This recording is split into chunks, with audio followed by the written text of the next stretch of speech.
The grandma in the snow. The snow had been falling for 3 straight days. Not the soft, pretty kind that drifts gently from the sky.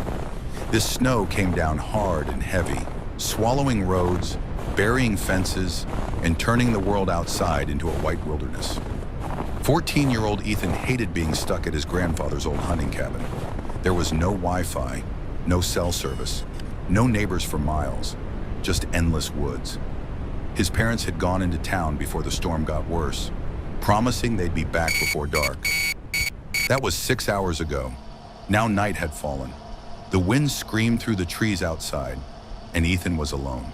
He sat by the fireplace, staring at the flames, trying not to think about all the strange noises the cabin made. Creak, pop, scratch. The old wood seemed alive. Then came a knock. Knock. Ethan froze. The sound came from the front door. He looked at the clock. 10:47 p.m. Nobody should be out there, especially not in a blizzard. The knock came again. Knock, knock. Slow, deliberate. Ethan swallowed hard and walked to the window beside the door. Outside was nothing but darkness and swirling snow. Then lightning flashed across the sky. For a split second, he saw someone standing on the porch. An old woman. She wore a long black coat covered in snow. Her gray hair hung in wet strands, and she was smiling. Ethan nearly jumped out of his skin. The woman raised one wrinkled hand and waved. Then she knocked again. Knock. Hello, she called. Her voice sounded strangely cheerful. Can you help an old grandma? Ethan hesitated. His parents always said not to open the door to strangers, but she looked ancient, at least 80 years old, and the storm was brutal. Maybe she was lost. Maybe she needed help. Who are you? Ethan shouted through the door. The woman laughed. Oh dear, my name is Margaret. Silence, then, I've been walking a very long time. The way she said it made Ethan uncomfortable. A very long time? Not hours, not days, just a very long time. Still, he felt guilty. The temperature outside was below 0. Nobody could survive long in that. He unlocked the door. The moment it opened, freezing wind blasted into the cabin. The old woman stepped inside. Snow fell from her coat. She smiled warmly. My goodness, she said. Thank you, Ethan. Ethan's stomach dropped. I never told you my name. The woman's smile widened. Oh. She blinked. Silly me. For a moment, her eyes seemed darker than they should have been, almost black. Then she laughed. I must have heard your parents say it before. Ethan didn't remember ever seeing her, but maybe she was right. The woman sat near the fire. Steam rose from her clothes. The cabin suddenly felt colder. Not warmer, colder, much colder. Would you like some tea, she asked. Ethan frowned. I don't have tea. The old woman slowly reached into her coat. She pulled out a small metal kettle. It looked ancient, blackened with soot. The sides were scratched. Something about it made Ethan uneasy. That's okay, she whispered. I brought my own. The kettle rattled. From inside came a faint sound, almost like whispering. Ethan stared. What was that? The woman smiled. Just the wind. But the whispers continued. Tiny voices, muffled, desperate, as though dozens of people were trapped inside. Ethan backed away. The old woman's eyes followed him. She seemed taller now, much taller. The room suddenly felt wrong, like the cabin itself was holding its breath. Then Ethan noticed something. There were no footprints leading to the cabin. He remembered looking out the window. The snow had been untouched. No tracks, no path, nothing. Yet somehow she'd appeared on the porch. His heart began to race. Where did you come from? He asked. The woman tilted her head. The smile never left her face. From the woods. The woods where? Deep in the woods. Do you live there? Her smile widened. Everyone lives there eventually. Ethan felt ice crawl down his spine. At that moment, the radio on the counter crackled to life. Static filled the room. Then a voice emerged. Weather emergency? Static. Travel impossible? Static. If anyone encounters an elderly woman wandering in the forest, Ethan stared. The old woman's smile vanished. The radio continued. Do not approach. Static. Multiple disappearances connected to local legend. The woman stood. The cabin lights flickered. Then the radio screamed with feedback and died. Silence. The old woman looked directly at Ethan. No one listens anymore. Her voice sounded different now. Deeper, older, much older. The fireplace went out.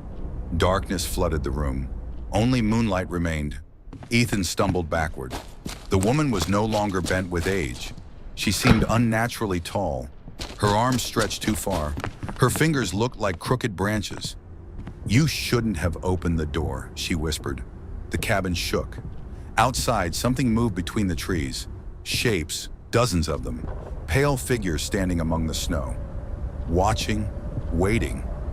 Ethan ran. He sprinted down the hallway and locked himself in a bedroom. His hands trembled. The old cabin groaned. Then came footsteps. Slow, heavy, walking down the hall. Toward him. Thump, thump, thump. The bedroom door rattled, then stopped. Silence. A minute passed, then another. Ethan slowly looked through the keyhole. The hallway was empty. Relieved, he turned around. The old woman was standing behind him. He screamed. Her face filled the room. Skin stretched tight. Eyes completely black. Mouth impossibly wide. Rows of needle-like teeth crowded inside. "Found you!" Ethan lunged past her. He ran into the living room. The front door stood open. Snow blew inside. Without thinking, he raced into the storm. The woods swallowed him immediately. Branches clawed at his coat. Wind howled. Snow blinded him. Behind him came laughter. Grandma's laughter. Closer, closer, closer. He didn't dare look back. The forest seemed endless. Every tree looked the same. Every direction identical. Then he spotted a small light ahead. A tiny cabin. Hope surged through him. He sprinted toward it. The door opened before he reached it. Inside stood an old man. "Get in!" he shouted. Ethan dove inside. The old man slammed the door. Immediately the laughter stopped. The man locked every bolt. Then another. Then another. Only when the last lock clicked did he relax. Ethan gasped for breath. "What was that thing?" The old man looked pale. "You met her." "Who?" "The Snow Grandma." The room fell silent. The old man stared into the fire. "They say she was once a real woman. Long ago." "What happened?" "No one knows." "Is she dead?" The old man laughed nervously. "No." He glanced toward the window. "Dead things stay buried." The wind moaned outside. "She doesn't." Ethan slept fitfully that night. At sunrise, the storm finally ended. The old man drove him back to town. His parents had spent the night at an emergency shelter. Everyone was relieved he was safe. Eventually, life returned to normal. Years passed. The memory faded. Almost. Then one winter evening, 20 years later, Ethan was driving home through a snowstorm. The road wound through a forest. Visibility was terrible. Then his headlights illuminated someone standing beside the road. An old woman. Gray hair, black coat, smiling. Ethan's blood turned to ice. He slammed on the brakes. The woman waved, exactly as she had all those years ago. Then she mouthed 4 words. "Thank you for waiting." The car engine died, the lights went out, and in the darkness beyond the windshield, dozens of pale figures slowly emerged from the snowy woods. Watching, waiting, for Ethan to open the door. Nobody knows what happened to him after that night, but every winter during the worst storms, travelers report seeing an old grandmother standing alone in the snow, smiling, waving, waiting for someone kind enough to let her in. And if you ever hear a knock at your door during a blizzard, make sure you check for footprints first, because Grandma Margaret never leaves any.